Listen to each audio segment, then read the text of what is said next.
তবে আমরা আল্লাহ ছাড়া কাউকে ভয় করি, এটা হওয়া লাগবে রাজি। মুসলমান আল্লাহ ছাড়া কাউকে ভয় করতে পারে না। ফাত্তাকুল্লাহ মাস্তাতাতুম, আল্লাহকে ভয় করো, করার মতো করো। করলে কি হবে? আমাদের পরিচয় হবে আমরা হলাম মুত্তাকি। আল্লাহ বলেন ইন্না লিল মুত্তাকিনা মাফাজা, মুত্তাকিদের জন্য বিরাট এক সাফল্য রয়েছে। তাহলে আমরা ভয় করব কারে? নূহ আলাইহিস সালাম বললেন আল্লাহকে ভয় করো। ইন্নী লাকুম রাসূলুন আমিন, আমি আল্লাহ রাব্বুল আলামিনের পক্ষ থেকে তোমাদের কাছে একজন বিশ্বস্ত রাসূল হিসেবে এসেছি। সুতরাং ফাত্তাকুল্লাহ ওয়া আতিউন, তোমরা আল্লাহকে ভয় করো আর তাকে আনুগত্য করো। ভয় করো কাকে? আনুগত্য করো কার? কারণ এর মধ্যে কি রয়েছে? শান্তি রয়েছে। এর মধ্যে কি রয়েছে? শান্তি। জাতির লোকেরা মেনে নেয় নাই, তারপরেও নূহ আলাইহিস সালাম তাদেরকে ছেড়ে দেয় নাই। তাদের জন্য আল্লাহর দরবারে দোয়া করতেছে আর বলতেছে জাতির লোকেরা তোমরা ক্ষমা চাও। ফাকুলতু আস্তাগফিরু রাব্বাকুম ইন্নাহু কানা গাফফারা, নূহ আলাইহিস সালাম বললেন ও জাতির লোকেরা তোমরা ক্ষমা চাও, আল্লাহ রাব্বুল আলামিন তোমাদেরকে ক্ষমা করে দেবেন। কারণ আল্লাহর কাছে ক্ষমা চাইলে আল্লাহ ক্ষমা করে দেয়, তওবা করলে আল্লাহ পূরণ করে। হাদিস শরীফের মধ্যে এসেছে, বুখারীর হাদিসের মধ্যে এসেছে, এক লোক সফরে বের হয়েছে, উটে করে সফরের সামান নিয়ে রওনা হয়ে গেছে। অনেক দূর যাওয়ার পর লোকটি চিন্তা করলো শরীরটা বেশি ভালো লাগছে না, একটু ঘুমায়া নেই। আস্তে করে উটটাকে বেঁধে লোকটা ঘুমাইতে লাগলো। খেয়াল করতেছেন? ঘুম থেকে উঠে দেখে উটও নাই, তার সফরের সামানও নাই, কিছু নাই। লোকটা চিন্তা করলো যাবে কই এই মুহূর্তে? পিছনেও যাওয়া যাবে না, সামনেও যাওয়া যাবে না। লোকটা হারে এখন কি করবে? এভাবে টেনশনে পড়ে গেছে, হতাশ হয়ে গেছে, কি করবে চিন্তা করতে করতে লোকটা আবার ঘুমায় গেছে। হাদিস, ঘুমের থেকে উঠে দেখে যে উটটা নিয়ে এসেছিল সেই উটটা আবার ফিরে এসেছে, আবার সামানও ফিরে এসেছে। এবার আপনারা বলেন লোকটা খুশি না বেজার? জোরে বলেন লোকটা খুশি না বেজার? কেমন খুশি? মারাত্মক খুশি। কারণ এই উট আর সামান ছাড়া সে তার জায়গা যাইতে পারতো না। এখন যখন উট আবার সামান ফিরে পাইছে, লোকটা এমন খুশি, আর খুশির ছোটে বলতেছে আল্লাহ তুমি আমার গোলাম, আমি তোমার রব। বুঝেননি? কিসের ঠেলায় কইছে? খুশির ঠেলা। খুশির ঠেলা কথা উল্টা পাল্টা হয়ে যায় না? খুশির ঠেলা আবার সাইন বউর অনেক সময় মাটা কয়ালেন, তাহলে কিন্তু বেজাল বাজছে। আবার এটা ফতুয়া নিতে হবে কি বিয়া কি আছে না নাই, কথা কয় না কা? প্রিয় ভাইরা আমার, তো খুশির ঠেলা লোকটা বলছে কি আল্লাহ তুমি আমার গোলাম, আমি তোমার রব। এখন আল্লাহর নবী বলেন সাহাবীরা শোনো শোনো, এই যে লোকটা তার উট এবং তার সামান পেয়ে যে খুশি হয়েছে, কোন লোক যদি অপরাধ করার পর আল্লাহর কাছে তাওবা করে ক্ষমা চায়, আল্লাহ ওই লোকটার চাইতেও আরো বেশি খুশি হয়ে যায়। এই জন্য যত অপরাধী আমরা করি না কেন, ক্ষমা চাইবো কার কাছে? তওবা করবো কার কাছে? প্রিয় ভাইরা আমার, নূহ আলাইহিস সালাম জাতিকে ভয় দেখালেন। ইন্না আরসালনা নূহান ইলা কওমিহি আন আনযির কওমাকা মিন ক্বাবল আন ইয়াতিয়াহুম আযাবুন আলীম। নূহ আলাইহিস সালাম বললেন এ জাতির লোকেরা, আমি তোমাদেরকে এমন এক শাস্তির ভয় দেখাচ্ছি, তোমরা সোজা হয়ে যাও, আর না ওই শাস্তি তোমাদের উপর আসবে। যত নবী এবং রাসূল পৃথিবীতে এসেছেন, জাতির লোকদেরকে তারা আযাবের ভয় দেখাইছেন কিনা বলেন? এখন যারা দাওয়াত দেয় তারাও মানুষদেরকে বলে জাহান্নামকে ভয় করো, আল্লাহর শাস্তির ভয় করো, দুনিয়ায় আল্লাহ ছাড়া অন্য কারো গোলামি কইরো না, আল্লাহ ছাড়া অন্য কারো গোলামি কইরো না। যদি আল্লাহ ছাড়া অন্য কারো গোলামি করো তাহলে জাহান্নামে যাওয়া লাগবে বলে কিনা হুজুরেরা। এভাবে দাওয়াত দেওয়ার পরেও নূহ আলাইহিস সালামের ব্যাপারে জাতির লোকরা 5টা আপত্তি তুলছে। কয়টা? আরো জোরে। আপনারা হুজুরদের বিরুদ্ধে আপত্তি তুলেন কয়টা?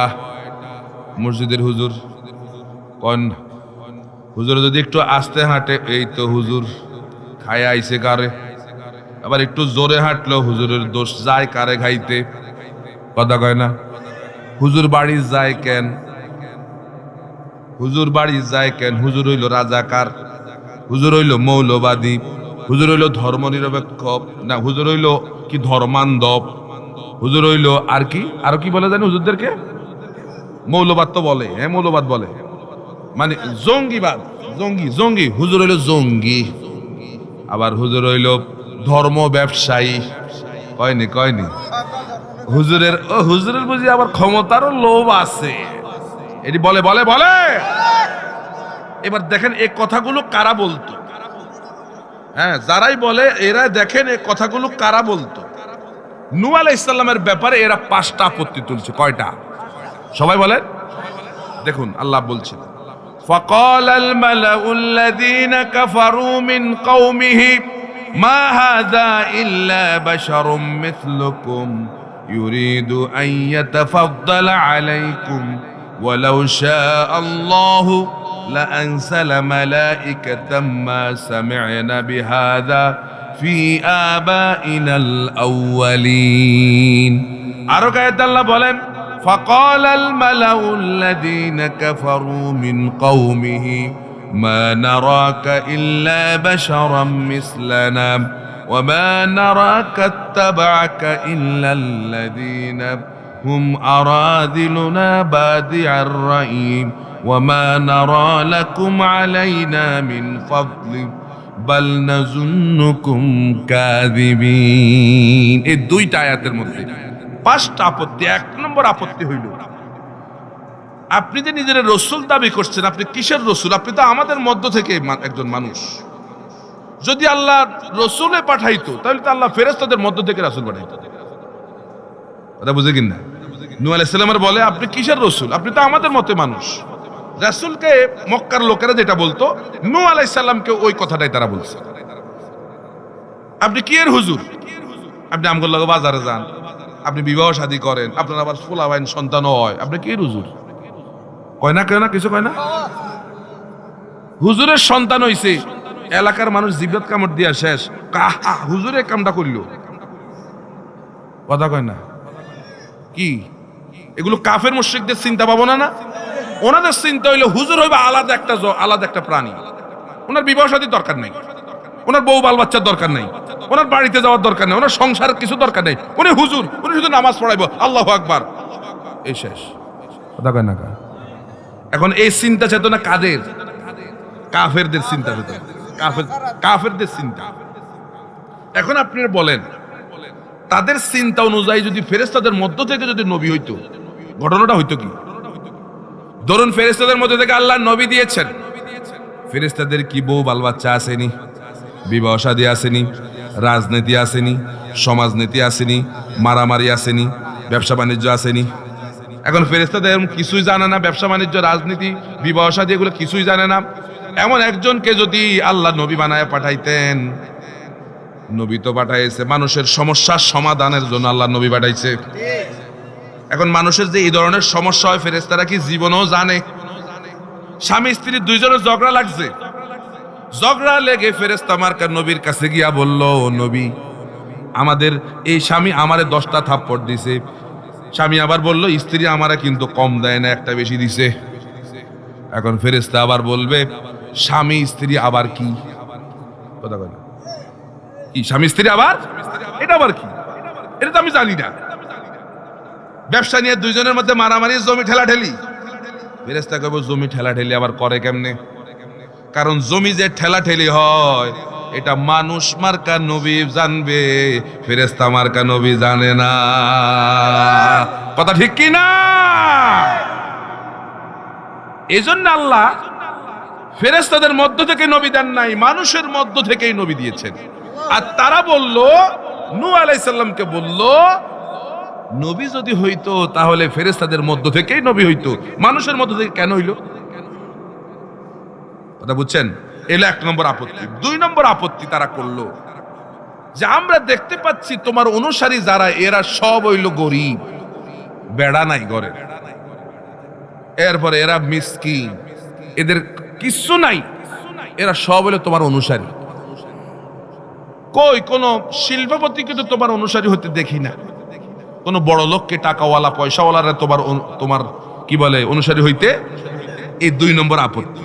এখন আপনারা কর ইসলামের পক্ষে, স্বাভাবিক বর্তমান জামানার হাল হাকিকত অনুযায়ী বলেন, ইসলামের পক্ষে কি গরিব মানুষ বেশি না বড় লোক বেশি? কথা বলেন না।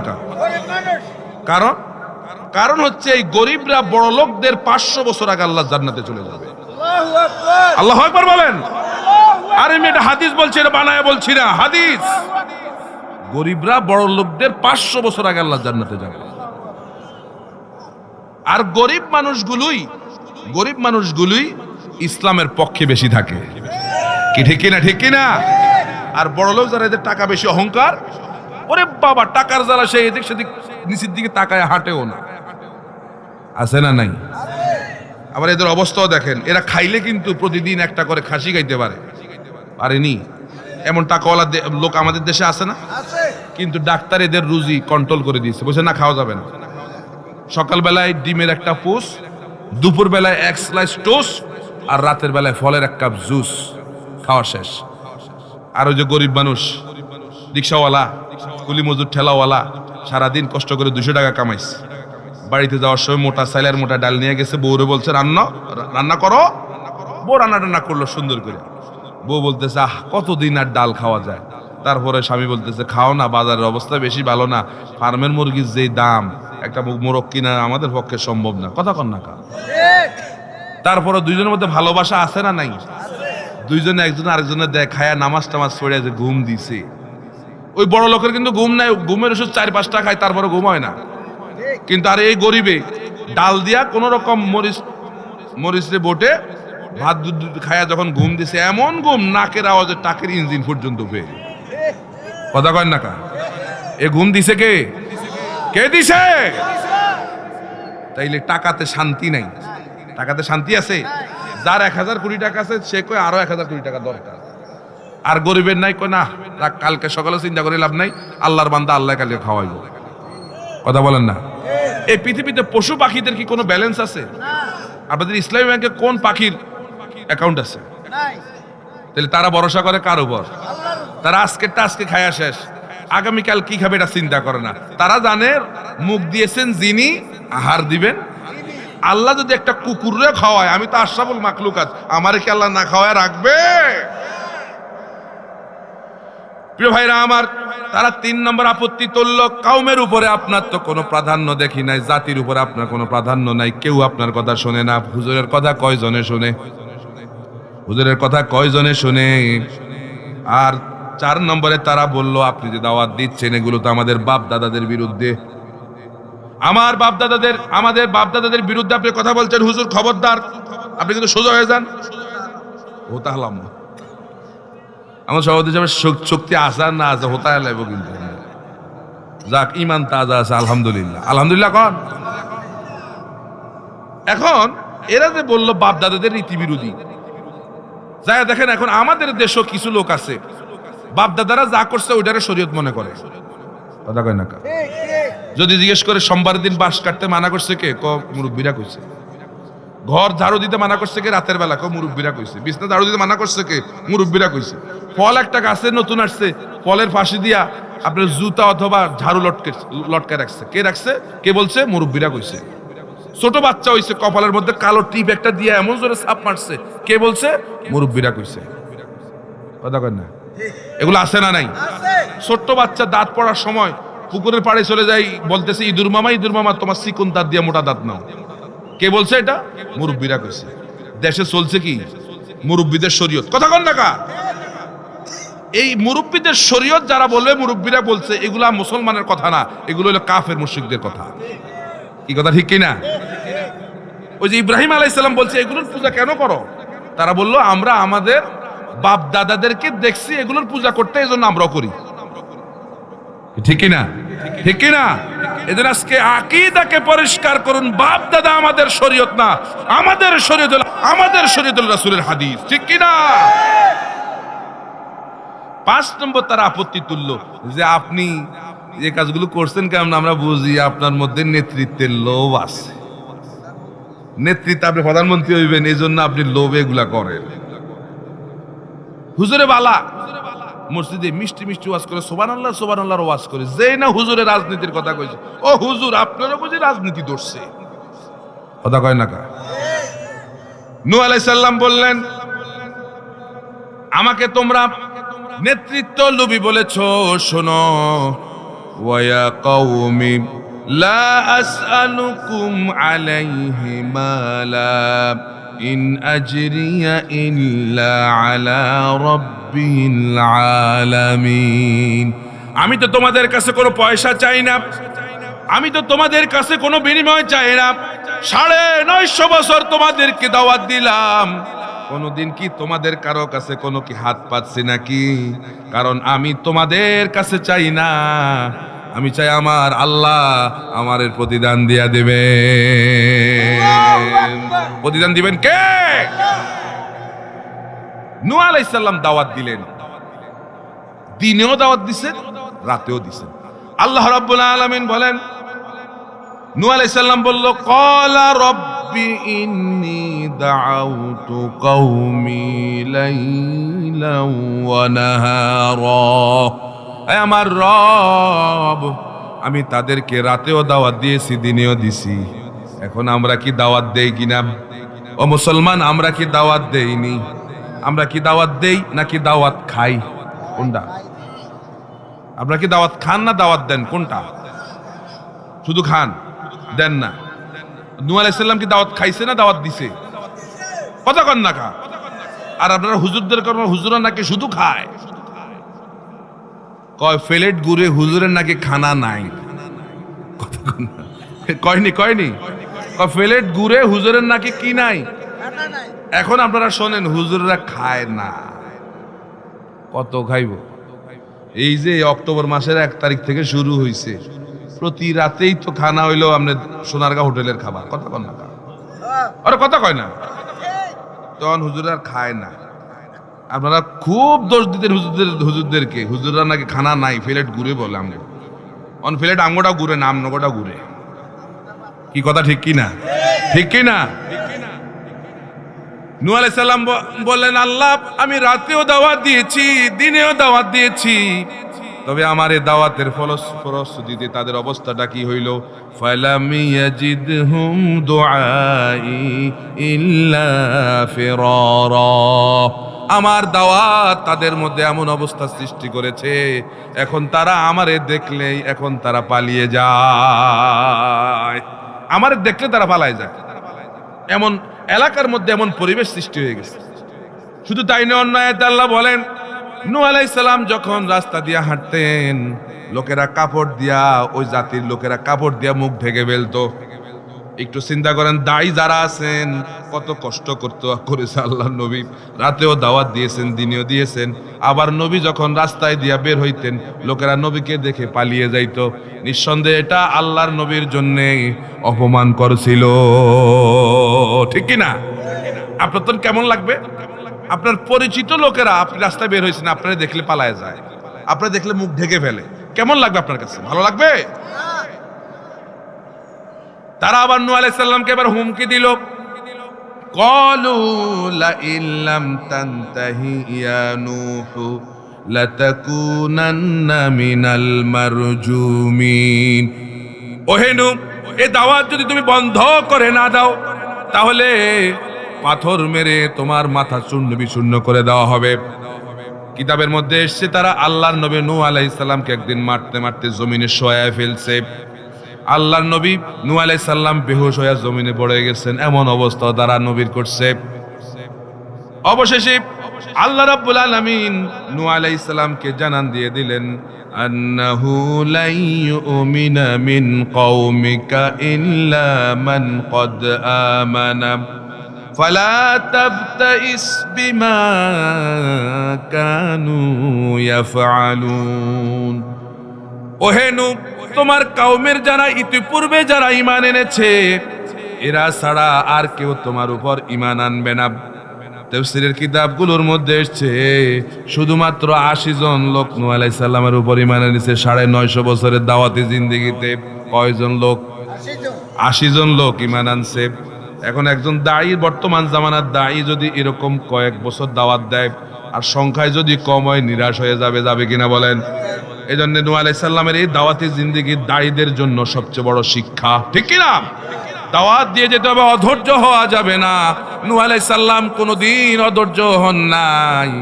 অবশেষে আল্লাহ যখন বলেছে, ওহে নূহ, যারা ঈমান আনেছে এরা ছাড়া আর কেউ ঈমান আনবে না, ফালা তাবতাইস, সুতরাং তুমি বিমর্ষ হয়ো না, তুমি নিরাশ হয়ো না, বিমা কানু ইয়াফআলুন, তাদের কার্যকলাপে তুমি বিমর্ষ হয়ে যাও না, আর ঈমান আনবে না। আল্লাহ রাব্বুল আলামিন যখন সাবজানায় দিছেন আর ঈমান আনবে না, এবার নূহ আলাইহিস সালাম আল্লাহর দরবারে দোয়া করে, ফাদাআ রাব্বাহু আন্নী মাগলুবুন ফান্তাসির, ওগো আল্লাহ আমি অপারগ হয়ে গেছে, এবার তুমি তাদেরকে ধরো। তিনি এক দোয়া করলেন, ওয়াকালা নূহুর রাব্বি লা তাযার আলাল আরদি মিনাল কাফিরিন দাইয়ারা ইন্নাকা ইন তাযারহুম ইউদিল্লু ইবাদাকা ওয়ালা ইয়ালিদু ইল্লা ফাজিরান কাফারা। নূহ আলাইহিস সালাম বলেন, রব্বুল আলামিন, পৃথিবীর একজন গৃহবাসী কাফেরকে আপনি আর ছেড়ে দিয়েন না। দোয়া করছে কে? আল্লাহর নবী নূহ। কত বছর পরে দোয়া করছে বলেন? ৯৫০ বছর পর দোয়া করছেন। বলছে আর একজনকে আপনি ছেড়ে দিয়েন না। যদি ছেড়ে দেন তাহলে তারা পৃথিবীতে থেকে ২টা কাজ করবে। কয়টা কাজ? জোরে বলেন, কয়টা? এদেরকে যদি আপনি ছেড়ে দেন, এই জালিমদেরকে যদি আপনি ছেড়ে দেন, এরা সমাজের মধ্যে 2টা কাজ করবে। ১ নম্বরে ইউদিল্লু ইবাদাকা, এরা আপনার বান্দাদেরকে পথভ্রষ্ট করে দেবে। যারা ইমানদার হয়েছিল এদেরকে এরা পথভ্রষ্ট করে দেবে। ২ নম্বরে ওয়ালা ইয়ালিদু ইল্লা ফাজিরান কাফারা, আর এরা যদি বেঁচে থাকে এদের যত সন্তান হবে সব কাফেরই হবে, ঠিক না? জালিমের সন্তান জালিম হয়, ডিপজলের সন্তান ডিপজলি হয়। কথা কয় না? পাপাসারির সন্তান পাপাসারি, ঠিক কি না? কাফের সন্তান কাফের হয়। সুতরাং আল্লাহ আপনি এদেরকে ছেড়ে দিয়েন না, এদেরকে ধ্বংস করে দেন। দোয়া করছেন কে? আল্লাহ কবুল করছেন এই দোয়া। কারণ নবীদের হাত উঠানো দেরি, আল্লাহ রাব্বুল আলামিন ১ মুহূর্ত দোয়া কবুল করতে দেরি করেন না। রব্বুল আলামিন এবার তাদেরকে গজব দিয়ে ধ্বংস করে দিবেন। আল্লাহ রাব্বুল আলামিন নূহ আলাইহিস সালামকে এবার বললেন, নূহ ওয়াসনাইল ফুলকা বিআইয়ুনিনা ওয়া ওয়াহিনা ওয়ালা তুখাতিবনি ফিল্লাযীনা যালামু ইন্নাহুম মুগরাকুন। রব্বুল আলামিন বলেন, নূহ তুমি আমার চোখের সামনে নৌকা বানাও, আমার নির্দেশ করো, আমি যেভাবে বলি এভাবে নৌকা বানাও। সুবহানাল্লাহ কোন? সুতরাং নৌকা বানাইতে বলছেন কে? আরো জোরে বলেন, নৌকা বানাইতে বলছে কে? তাইলে ওদের দোষ কি? ও ইমান আনে নাই, বুঝেন নাই। যারা 16 বছর নৌকা লয়ে আসছিল এদের দোষ কি? নৌকা তো বানাইতে বলছে আল্লাহ। ও তাহলে এই নৌকার ওই নৌকা এক না, কি ঠিক কি না? ওই যে এটা আমি এভাবে বলি, কোথায় ওয়াশিংটন আর কোথায় ছাগলের টক, কি ঠিক কি না? আল্লাহ রাব্বুল আলামিন বলেন, আমার চোখের সামনে নৌকা বানাও, আমি যেমনে কম এমনে নৌকা বানাও। ওয়ালা তুখাতিবনি ফিল্লাযীনা যালামু, যারা জালেম ছিল তোমার উপর, যারা জুলুম করছে, আমার নবীর উপর যারা জুলুম করছে, খবরদার দয়ার পরবেশ হয়ে তাদের ব্যাপারে তুমি সুপারিশ কইরো না। কারণ তুমি নবী হইতে পারো, তোমার সুপারিশ এই মুহূর্তে আমি কবুল করব না। আল্লাহু আকবার। ইন্নাহুম মুগরাকুন, আমি এদেরকে পানির মধ্যে চুবাবই, আমি চুবাবই। কে বলে? আল্লাহ। তুমি সুপারিশ করলে লাভ হইব না, আমি এগুলোর চুবাবো, কারণ এগুলো ছিল জালেম। এগুলো ছিল কি? ৯৫০ বছর আমার নবীর এরা জ্বালাইছে। এবার আল্লাহ বলেন ওয়াসনাউল ফুলকা ওয়া কুল্লামা মাররা আলাইহি মালাউম মিন কওমিহি সাখিরু মিনহু। এবার তারা যখন নূহ আলাইহিস সালাম নৌকা বানানো শুরু করছেন, তার পাশ দিয়ে যাইতেছে আর বলতেছে হুজুরে করে কি, ও মা হুজুরে নৌকা বানায়, নৌকা চলবো গোয়ান দি, পানি টানি নাই, ওই হুকনা জায়গাত নৌকা চলবো কেমনে, কয়নি এরকম। কিন্তু হুজুররা যে কি কারণে করে এটা কি সাধারণ মানুষ বুঝেনি, কিন্তু এরা টিটকারি করতে পারে। আমার হুজুরে কামটা করে কি? এখন নৌকা চলবে কোন জায়গা দিয়ে, এটা যিনি নির্দেশ দিচ্ছেন তিনি ভালো জানেন। নূহ আলাইহিস সালামকে নির্দেশ দেওয়া হলো নৌকা বানাও। সুবহানাল্লাহ কোন? প্রিয় ভাইরা আমার, নূহ আলাইহিস সালাম নৌকা বানালেন। নৌকা বানানো শেষ, ফি বেদা আন-নিহায়া আল বেদা ওয়ান নিহায়া কিতাবের মধ্যে এসেছে। আল্লামা হাফেজ ইমামউদ্দিন ইবনে কাসির রাহিমাহুল্লাহ তিনি এখানে লেখেন এই নৌকাটা ছিল 1200 হাত লম্বা। সুবহানাল্লাহ কোন? কত হাত লম্বা? 1200 হাত লম্বা আর 600 হাত প্রশস্ত। নৌকাটা ছিল 30 হাত উচ্চ, 3 তলা বিশিষ্ট নৌকা। সুবহানাল্লাহ। নিচতলার মধ্যে ছিল পোকামাকড়, জীব জন্তু যা ছিল সব ছিল নিচতলায়। দ্বিতীয় তলায় ছিল প্রত্যেক জোড়ায় জোড়ায় মানুষরা ছিল দ্বিতীয় তলায়, আর 3 নম্বর তলায় ছিল সব পশু পাখি। নৌকাটা ছিল কত হাত লম্বা বলছিলাম? 1200 হাত। আর এই নৌকা পানিতে ভেসেছিল 120 দিন। সুবহানাল্লাহ কোন? প্রিয় ভাইরা আমার, আল্লাহ রাব্বুল আলামিন নৌকা বানানোর শেষ এবার বলছে ফাফাতাহনা আবওয়াবাস সামাই বিমাইম মুনহামির। এবার আল্লাহ রাব্বুল আলামিন আকাশকে উদ্বুক্ত করে দিলেন, বৃষ্টি শুরু হয়ে গেছে। সুবহানাল্লাহ কোন? ওয়াফাজ্জারনাল আরদা উয়ুনা ফালতাকাল মাউ আলা আমরি ক্বাদ কুদির। রব্বুল আলামিন বলেন আকাশ উন্মুক্ত হলো, জমিন থেকে পানি এবার ওঠা শুরু হয়ে গেছে। ফাইজা জাআ আমরুনা ওয়া ফারাত তান্নুর।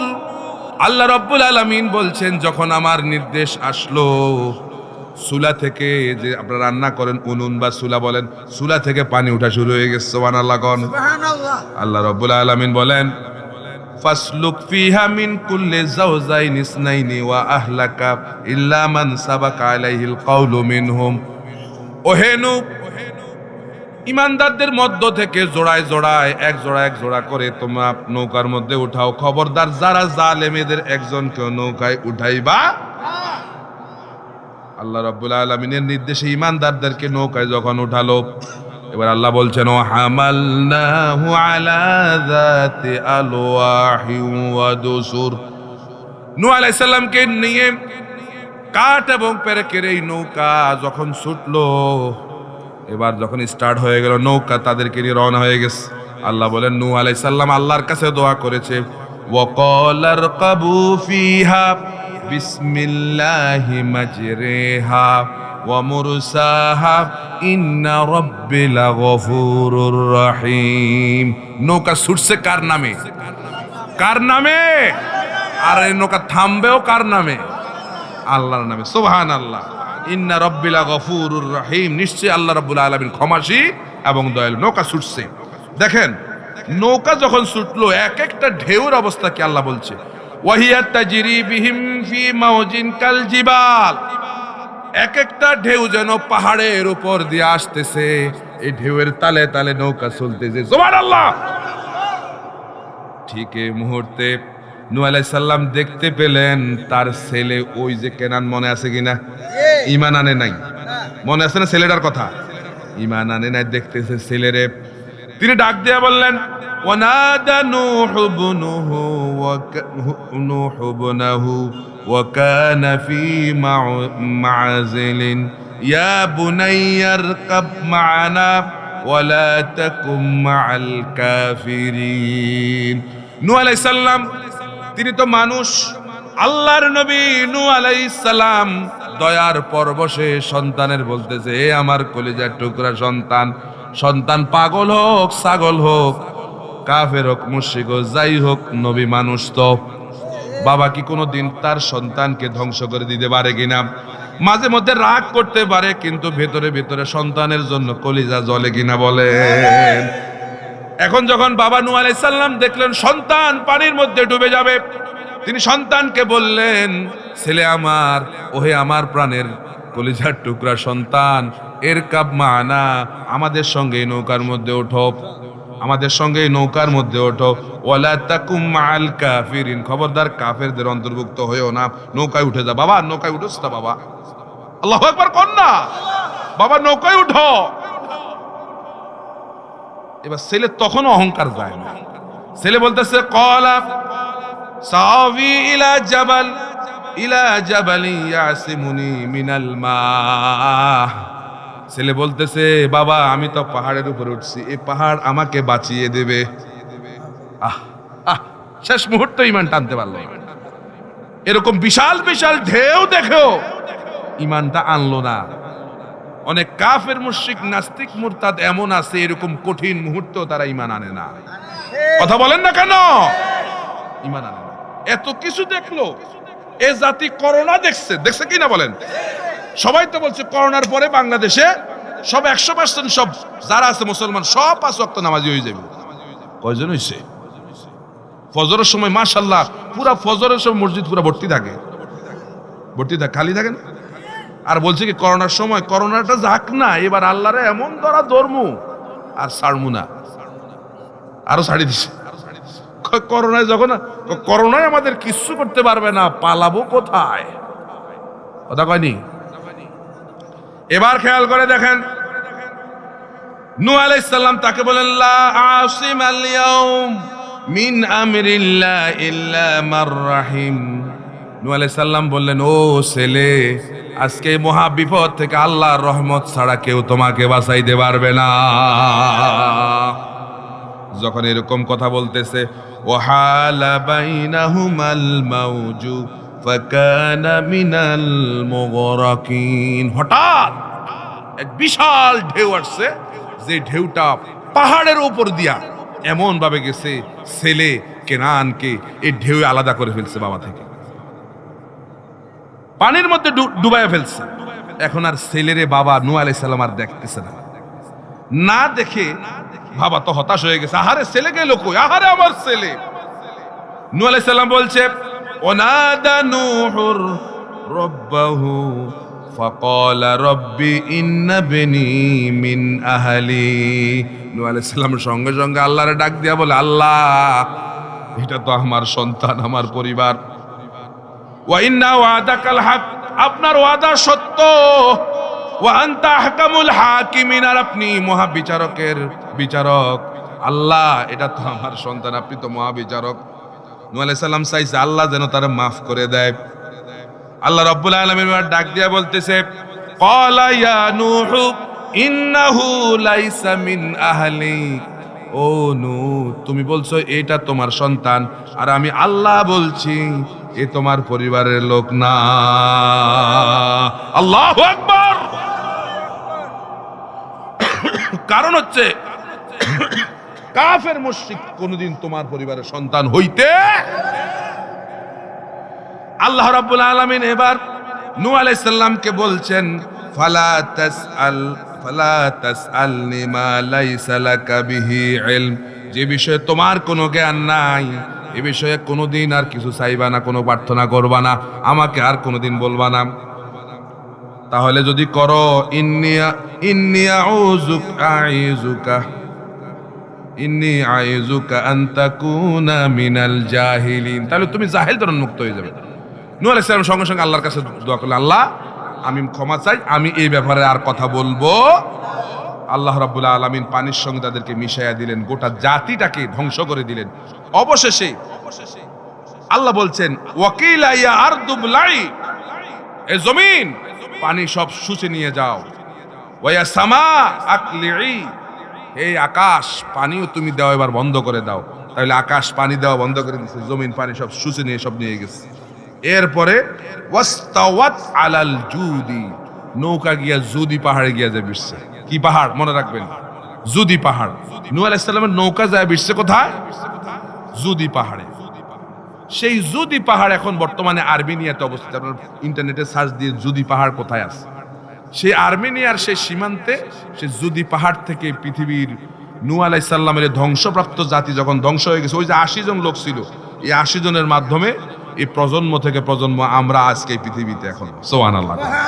তাহলে এটাকে মানব জাতির দ্বিতীয় সংস্করণ বা দ্বিতীয় প্রজন্ম বলা হয়। প্রথম প্রজন্ম নূহ আলাইহিস সালামের প্লাবনের শেষ, আর বাকি 80 জন থেকে সারা পৃথিবীতে এখন মানুষ ছড়িয়ে গেছে। সুবহানাল্লাহ। অবশেষে আল্লাহ রাব্বুল আলামিন বলছেন ফাআনজাইনাহু ওয়া আসহাবাস সাফিনাহ ওয়াজআলনাহা আয়াতাল লিল আলামিন। আমি এটাকে করেছি বিশ্ববাসীর জন্য, এটা একটা শিক্ষা। অর্থাৎ যারা দায়ী হবা, কেমনে দাওয়াত দিতে হবে নূহ আলাইহিস সালাম শিখাইয়া গেছেন, অধৈর্য হওয়া যাবে না। আর যারা দাওয়াত গ্রহণ করবে না, তাদের পরিণতিটা আমি আল্লাহ পাক কি করি, আল্লাহ রাব্বুল আলামিন তা আমাদেরকে দেখাইয়া দিয়েছেন। সুবহানাল্লাহ। কোন আকুলু কাউলি হাদা ওয়াস্তাগফিরুল্লাহ লি ওয়া লাকুম ওয়া লিসাইরিল মুসলিমিনা মিন কুল্লি জামিন ফাস্তাগফিরুহু ইন্নাহু ওয়াত তাওয়াবুর রহিম। ওয়াসসালামু আলাইকুম ওয়া রাহমাতুল্লাহি ওয়া বারাকাতুহু।